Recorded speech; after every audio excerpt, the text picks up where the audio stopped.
This MMA 30 segment is powered by The Gun Store. Next time you're in Las Vegas, if you want to shoot a real machine gun, do it at The Gun Store at 2900 East Tropicana. Welcome back to the MMA 30 Radio Hour here on KXNT. Dave Farrar, Jason Mahoney, special guest in studio today, Megan O'Leary. Don't forget tonight, 10 p.m. on Vegas TV. Check out the MMA 30 TV show. If you're a big fan of the UFC, see the stars of the UFC away from the cage on MMA 30 tonight, 10 p.m. on Vegas TV.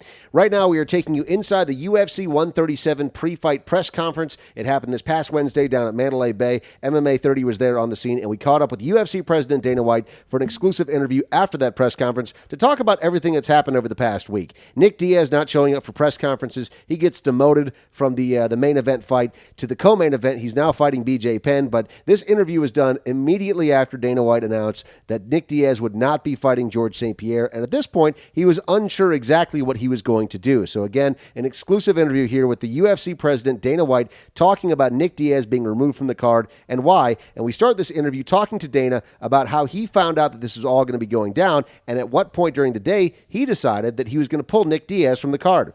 All the things that had happened with Diaz over the week, I really, to be honest with you, I didn't get upset. You know, we get lots of problems. Every day when I get out of bed, problems happen, got to deal with them.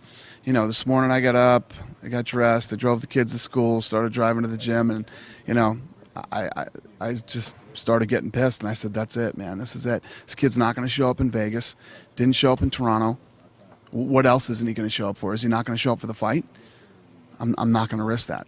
So really in the dark when you made that announcement, and one of the most honest moments that I think I've ever seen in sports is when you answered your phone talking to his manager for the first time here at the press conference. That was the first moment that you'd spoken to anyone from his camp, right? Yeah, no. Well, Caesar's been in the loop through this whole thing. Okay. Caesar's been in the loop, and Caesar, Caesar did everything that he could to make this happen. I mean, I talked to Caesar. I'm like, listen, I talked to Nick.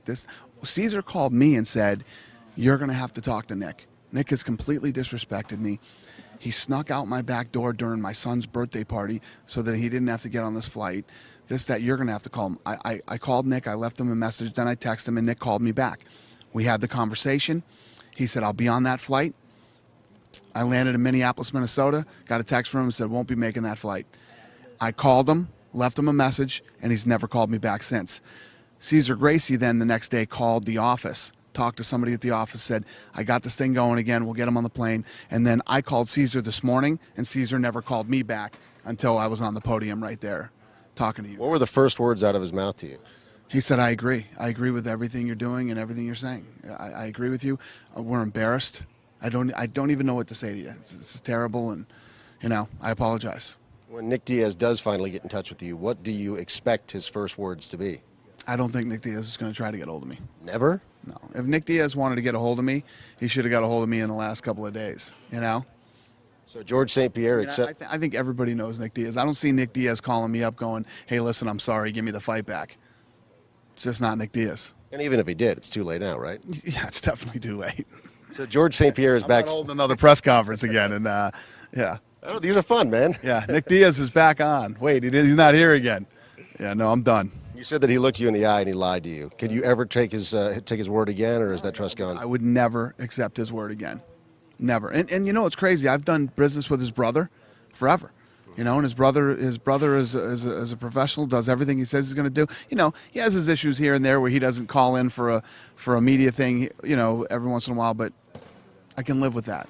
And what about BJ Penn? We'll figure BJ out. I'll get BJ figured out.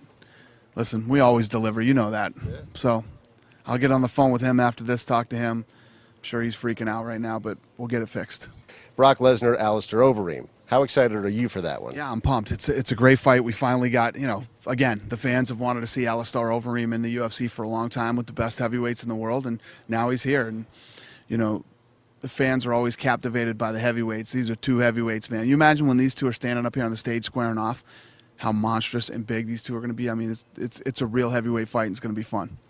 Alistair Overeem has been criticized by Brock Lesnar's coach, saying that he's crazy for wanting Brock Lesnar in his opening bout in the UFC, especially considering that he was offered, reportedly, a title fight against Junior Dos Santos and Cain Velasquez, the winner of that. Is that true? Was Alistair Overeem offered the winner of that fight early on? I'm not getting into what everybody said and what everybody did. He was offered the Lesnar fight. Yeah. That's the fight. Yeah, that's the fight he was offered. He was offered the Lesnar fight. and we didn't know if Brock was going to be ready. Right. That was the thing. We were waiting to see when Brock was going to be ready and when he wanted to fight. Timing has a lot to do with these things, and he and Brock matched up perfect. And final thing, UFC headed back to Japan. That's exciting. Yeah, it's been a while, and there was the big boom over there in MMA for years, and since Pride died, it's been pretty dead over there as far as the mixed martial arts go. We're gonna try to bring it back. Looking forward to that one. That's on February 26th. Dana White, always a pleasure, man. Thanks so much for your time. Thank you. Appreciate it. See more video interviews from MMA 30 at MMA30.com. Were you guys surprised that Dana White backed off of his stance? Because in that interview, we heard that he was pretty upset. He said that he would never trust Nick Diaz again. It seemed like he was pretty bent on making sure that Nick Diaz was off this card. I thought that Nick Diaz was certainly going to be off UFC 137, potentially out of the UFC. But just a day later, he changed his mind, and Nick Diaz is back on the card in the co-main event. I was very surprised. Very surprised. I thought he was going to cut them because at the press conference he said, I'm not sure what we're going to do with him, but most likely we will cut him. And when Dana says something like that, he usually doesn't go back on his word. So it was very surprising to me. And then, I don't know if he talked to Cesar Gracie and figured out some sort of plan for Nick and make sure he does show up on fight night. I don't know, but I was shocked. What's interesting is that Cesar Gracie pretty quickly took Dana's side. I mean, at that press conference, Dana White answered that phone call, and Cesar Gracie said, I completely agree with what you're doing. I got your back 100%. But then over the past couple of days, and these are all reports, I don't know if these are true or not, but reportedly Cesar Gracie has been basically lashing back at Dana White for making that decision. Now, someone's report doesn't match up. Either someone that's posting these stories saying that they're interviewing Cesar Gracie or either transcribing something, or Cesar Gracie has flip-flopped on his position. Yeah, because it's been a few different sources. And when the first one came out, I thought, well. Maybe they got something wrong. Or maybe they caught Cesar at a bad time or just caught, something he was saying and took it the wrong way. But then it's been several different outlets who are reporting that. Very surprising. It just depends on how they took what he said, too, because some things can be interpreted several different ways. And, I can understand Cesar taking Dana's side the first time around, when Nick supposedly snuck out of his child's, his Cesar Gracie's kid's birthday party and then, went on wherever he went and disappeared for, 36 hours or whatever it was. But I think Dana, I don't think he's going back on his word or anything along those lines. I thought Dana was speaking from his heart. I think he was emotional. He was upset. And, that's when he told you, Dave, he's like, I can never trust Nick Diaz again. And then I think after some of the dust settled and he was able to think about it or somebody else was able to talk to him, I think, reason set in and that people want to see Nick Diaz fight, and he's going to be a profitable investment for the UFC, I think. I think, though, what people are forgetting as to why Dana was so mad, it wasn't necessarily that he missed the press conference. It was that he lied. Dana came out, and right away he had a timeline and explained everything to us at the press conference and said, okay, I called Nick Diaz. He was booked on this flight at this time from this airport to this one. And it happened 3 different times where Nick was supposed to get 3 different flights and did not get them. And he apparently spoke to Dana on the phone and said, hey, I'm sorry I missed that first flight. Get me on another flight. I promise I'll be there. And that's why Dana was mad. It was more about Nick saying, I give my word and I'm sorry I messed up, but now I'm going to do it right. I'm going to make sure I get on that flight. And then he didn't. Well, we've seen Dana give, we've seen Dana say, this guy's never going to fight in the UFC again. And then next thing you know, Carl Parisian's back again, having another chance. I think Dana truly likes Nick Diaz. We've seen him say that, I do like this kid. He just needs to get his act together and play the game. Dana White says he's spoken very highly of Nate Diaz, and he says if Nick was more like Nate, everything would be perfect. So I think Dana kind of does have some sort of connection to Nick Diaz, and that's why I think that the second chance was given to him. Yeah, but I'm almost inclined to say that it was a little bit too quick of a chance. And the reason why I say that is because Nick Diaz has screwed up time and time again. And Dana White has said, you got to play by the rules. But when the reward is much higher, the consequences are also much greater. He was given a title shot. He came over from Strikeforce, and he was given a title shot against ultimately one of the best pound-for-pound fighters in the world. Mm-hmm. I don't care what anyone says. This would have infinitely raised Nick Diaz's profile. To hardcore fans, people know who Nick Diaz is. He's been around for long enough, and he's earned enough of a reputation fighting in Strikeforce and even back in the UFC, where people that are casual fans may or may not know him, but the hardcore fans certainly know who he is.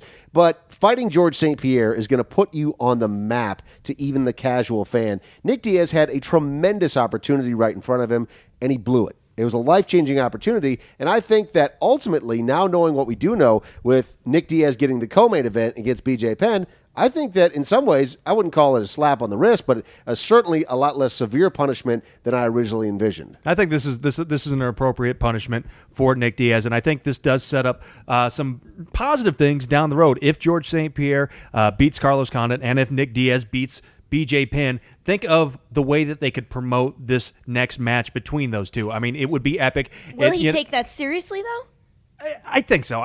Why? I mean, can you ever trust Nick Diaz again? I mean, when I asked Dana that in the interview, he's been slapped on the wrist. He was punished. This is a big punishment. It absolutely is. Fighting BJ Penn is not a reward. It's not. It is a reward, though. I mean, it's a fight on the same card. You're still getting paid when you thought you were going to get paid. I mean, if they make him wait out 6 months and say, hey, get your act together before you step back in the octagon for this organization, that would be more of a punishment. Not cutting him. I'm not saying they had to cut him, but maybe give him some time off and not get that paycheck he was expecting.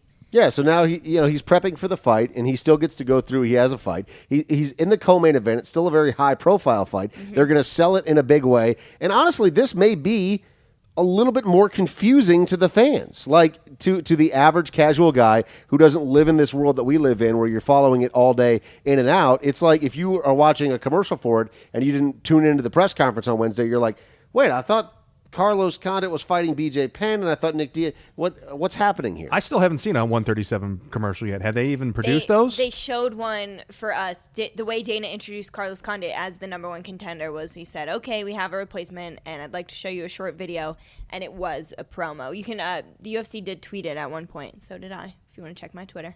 At Megan O'Leary. That's right. OLIVI. All right, that's going to do it for today's MMA 30 Radio Hour. Thank you so much for tuning in. Don't forget tonight, 10 p.m., Vegas TV. You can watch the MMA 30 TV show. Big thanks to you, Megan O'Leary. Thank you for having me. You just plugged your Twitter, but do you want to plug it again? Yeah, at Megan O'Leary, and you can check Heavy MMA for all of the UFC content you want. Cool. Thanks again for listening, guys. We'll catch you next Saturday at 4 p.m. right here on FM News Radio, KXNT. This MMA 30 segment is powered by The Gun Store. Next time you're in Las Vegas, if you want to shoot a real machine gun, do it at The Gun Store at 2900 East Tropicana.